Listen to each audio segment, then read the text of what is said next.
Chaque année, comme les 36 000 communes de France, Frontignan-la-Pérade élabore et vote son budget avec l'impératif d'équilibrer recettes et dépenses, qu'il s'agisse d'investissement ou de fonctionnement. Les recettes proviennent des taxes payées par les habitants. Ce sont les impôts locaux, les dotations de l'État et de l'agglomération, les emprunts bancaires et les autres ressources. La principale recette du budget provient de la fiscalité locale, taxes d'habitation et taxes foncières. En 2019, la ville choisit de ne pas augmenter la part communale des impôts locaux. Les vignerons qui s'engagent pour la production bio bénéficieront du dégrèvement total sur le foncier non bâti. Sans oublier qu'environ 9 400 foyers verront une baisse de 66% de leur taxe d'habitation dans le cadre de la réforme portée par l'État. Viennent ensuite les dotations qui transitent par l'agglomération et les dotations de l'État qui compensent les compétences transférées dans le cadre de la décentralisation. Elles sont en forte baisse. Le recours à l'emprunt permet d'investir. Il doit être remboursé et a aussi un coût, les intérêts de la dette. D'autres recettes proviennent de ventes diverses, d'amendes de police ou encore des subventions du département, de la région ou de l'Europe pour l'investissement ainsi que du fonctionnement de la collectivité, services, vente de repas dans les cantines, billetterie ou encore loyer. Les dotations de l'État connaissent une baisse historique depuis 2013. À Frontignan-la-Pérade, cette baisse a pesé près de 1,7 million d'euros. Un manque considérable, équivalent par exemple à la construction d'un équipement scolaire ou bien à 2 années de plan Action Voirie. Les dépenses se répartissent entre le fonctionnement et l'investissement. Le fonctionnement, c'est ce qui revient chaque année comme les frais de personnel et les subventions aux associations. L'investissement est constitué de dépenses ponctuelles, notamment pour les écoles, les crèches, la voirie ou encore les espaces et équipements publics. Enfin, il faut rembourser les emprunts qui ne peuvent pas servir à payer les salaires. La part principale des dépenses est constituée de la rémunération des agents municipaux que la ville a choisi de stabiliser à une hausse inférieure à l'inflation, malgré la suppression des contrats aidés et tout en maintenant un service aux habitants de qualité. Les investissements concernent notamment la sécurité dans les écoles, l'éclairage public ou encore la réalisation, l'entretien et la rénovation des bâtiments et de la voirie. Viennent aussi les subventions aux associations, véritable creuset d'expertise citoyenne, de même que la subvention au Centre communal d'action sociale et la participation au service départemental d'incendie et de secours. Les charges courantes, comme le chauffage, les loyers et le petit matériel, sont stabilisées grâce aux économies réalisées par l'ensemble des services municipaux. La ville de Frontignan-la-Pérade dépense 1 622 € par habitant chaque année afin d'offrir un haut niveau de services publics, des infrastructures et des équipements pour tous.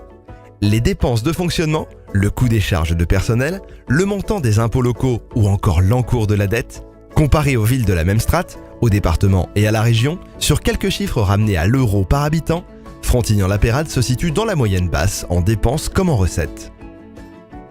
Tourné vers l'avenir, malgré un environnement très contraint pour les collectivités locales, le budget 2019 de Frontignan-la-Pérade affirme le choix des élus de la ville pour l'intérêt général et un service public de qualité au quotidien pour tous ses habitants. Il s'organise en 5 axes essentiels du projet de ville: partager, rassurer, grandir, habiter et réussir. En 2019, la Maison pour tous Désiré Archimbault ouvrira ses portes au cœur du quartier de la Pérade, dans l'ancien restaurant scolaire Les Lavandins réhabilité. La maison de service au public enrichit son bouquet de services du quotidien. Et parce que pour mieux partager, chacun doit pouvoir se déplacer facilement, la ville et ses partenaires poursuivent les études nécessaires à la construction de la nouvelle gare et son pôle d'échange multimodal dès 2022. Cette année encore, la ville consacrera 1,5 million d'euros pour financer son service de police municipale et des caméras de vidéoprotection seront installées en centre-ville et aux entrées et sorties de la commune, en accord avec l'Observatoire citoyen de la tranquillité publique et le conseil de quartier. Avec l'action 1000 arbres en ville, la ville renforce la plantation des poumons verts de demain dans tous les quartiers. Et alors que la dépollution des 11 hectares des anciens terrains de la raffinerie ExxonMobil s'annonce par des travaux préparatoires, la reconversion de l'ancienne décharge des Prés Saint-Martin en parc photovoltaïque démarrera à l'automne. Dès la rentrée, une dizaine d'associations seront réunies dans la Maison des loisirs créatifs, dans une ancienne école réhabilitée. La ville va aussi acquérir les terrains nécessaires à la future halle des sports du collège Simone de Beauvoir, financée par le département de l'Hérault, tandis que le skatepark sera entièrement rénové selon le projet défini avec les usagers de cet espace de sport urbain. Pour améliorer l'accueil des plus petits, la crèche Félicie à Mettler va s'agrandir. Et toutes les cantines seront équipées pour les liaisons froides toujours bio. Et parce que notre histoire est aussi notre avenir, la mise en valeur de la Tour de la Joie, vestige des remparts de la ville, débutera dès cette année.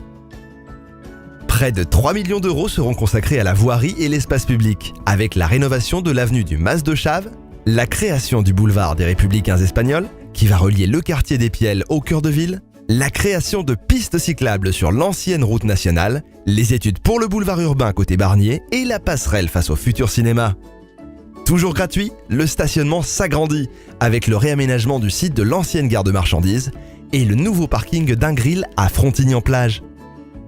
Requalification des espaces publics, aide à la rénovation des commerces et de l'habitat, animation et marché. En 2019, le programme Cœur de Ville entre en action aux côtés du plan local d'urbanisme qui protège le parcours commerçant du centre ancien, tout comme il favorise le maintien de la production et l'œnotourisme dans le vignoble du Muscat. Au cœur de l'eau et classé station de tourisme, la ville développe son port urbain en équipant les quais supplémentaires de la halte fluviale et lance les travaux de restructuration du port nature cet automne pour offrir prochainement 150 anneaux supplémentaires aux plaisanciers et un bel outil de travail aux petits métiers de la pêche.